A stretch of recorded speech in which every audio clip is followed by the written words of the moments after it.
ঠিক থাকবে, যে তার চিন্তা শক্তি কাজে লাগাবে ভালোর দিকে, এই ব্যক্তি হবে প্রকৃত মানুষ।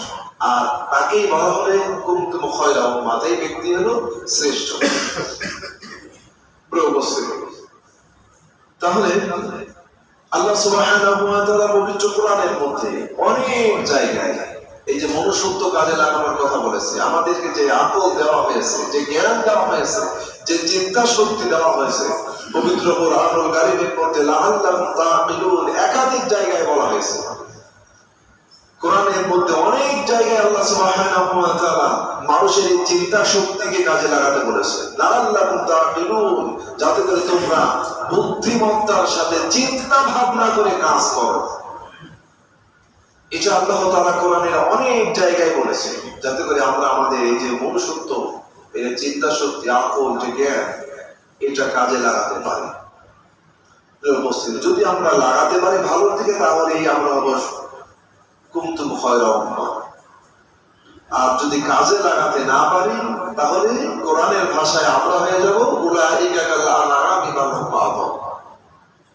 চার পেয়ে জন্তু যেগুলি আছে শুধু এগুলি নাই, বরং এর চেয়েও নিকৃষ্ট।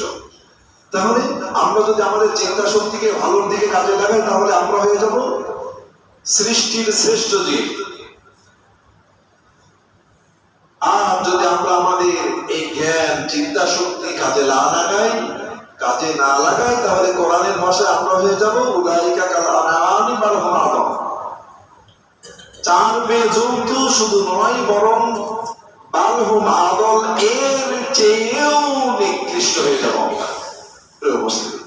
কাজে আজকে আমাদের দুইটি আয়াত আমরা তেলাওয়াত করেছি। এই দুইটি আয়াতের মধ্যে মুমিনদেরকে 6টি কাজ ছেড়ে দিতে বলা হয়েছে। কয়টি কাজ মনে রাখতে হবে? আজকের আয়াতের আলোচনাগুলি মনে রাখতে অত্যন্ত গুরুত্বপূর্ণ, যেগুলি আমাদের মধ্যে সবচেয়ে বেশি। এই 6টি কাজ আমাদের মধ্যে সবচেয়ে বেশি। এখন যত পাপ আমরা করছি, এই 6টি কাজ আমাদের মধ্যে সবচেয়ে বেশি। এমনকি আলেম সমাজের মধ্যে, ইমাম সমাজের মধ্যে, জ্ঞানীদের মধ্যে, খতিবদের মধ্যে, এরপরে মুসল্লিদের মধ্যে, কি ভালো কি খারাপ, সব মানুষের মধ্যে এই 6টি কাজ সবচেয়ে বেশি হচ্ছে। এই 6টি অপরাধ, 6টি গুনাহ, 6টি অন্যায় আমরা সবচেয়ে বেশি করছি। এই 6টি কাজের মধ্যে এমন কিছু কাজ রয়েছে যেগুলি আমরা গোনাহ মনে করি না, অনেক সময় অপরাধ মনে করি না, অনেক সময়